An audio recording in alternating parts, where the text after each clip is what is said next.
Hi everybody, welcome back to another educational video from Preferred Pest Control about Rodent Awareness Week. So we see all different kinds of properties that have rodent issues. It can be businesses, it can be homes, all different kinds of things, storage spaces, that kind of thing. But Perry, and what you've seen when working with our clients, are there certain types of properties that are more susceptible to a rodent issue, or there are certain types of things that make it more likely that they're going to possibly get a rodent infestation?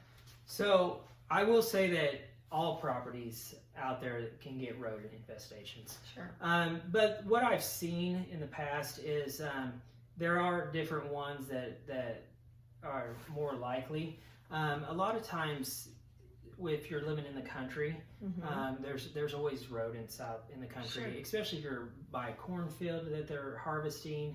Then once it's harvested, the mice and rats, they're going to start moving and they're going to come towards the house, anything like that. It's wooded areas is another area, but even in the city, you can find places that rodents are going to come in. And what happens is, when you're on the outside of your property, sometimes feeding, sometimes people put trash out beside their house. Sure. So they're looking for that food. They're looking for food to eat. They're looking for a safe place to live. So, you want to watch where you're putting your trash. I wouldn't just put it in a trash bag, and make sure it's in a barrel, or put it, in a trash can, something that's with a lid, something that can be sealed up. Also, if you feed your dogs outside or animals outside, bird seed, if those are areas where rodents are attracted to that. I would say sometimes people will put dog food or cat food out, and they'll just leave it right next to their house and just let it sit there all day because their dog is kind of just a grazer instead of just eating. So, which that does happen, but I will say it's best to feed the dog and then get that food picked up so it doesn't attract as much. Sure.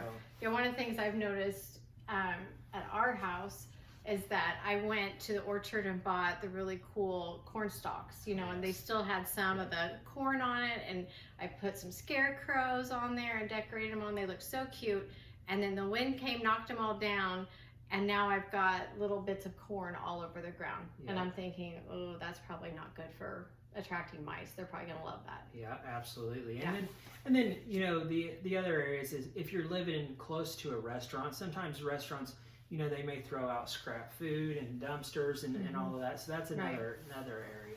Yeah, and in the pest control industry, we've been noticing a trend, unfortunately, since coronavirus started.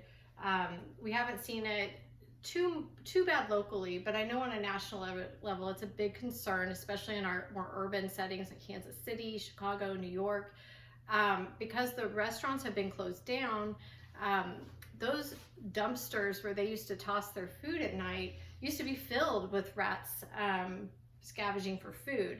When those restaurants shut down, or even when they are doing less business, so there's less food waste to be thrown away, those rats' food source moves or is non-existent. So they have to move. They're going to have to spread out further in order to search for food. So if you live in close proximity, we used to think, kind of be leery if a house was right next door or a business was very near a restaurant. It was just more of an awareness for us to know that rodents could be more of an issue. But now, because of coronavirus and that they're hungry, they're going further out. So we've kind of had to expand that thought process a little bit to make sure we include homes. Maybe, especially in New York, it's just rampant everywhere. So it's just become a big problem with rodents. They're plentiful, they reproduce quickly, and they're hungry. So stay tuned. We're going to keep doing more videos like this all week long, just to bring you some helpful information, hopefully, in keeping your property, whether it be a home or a business, rodent free. So you guys have a great day, and we'll see you next time.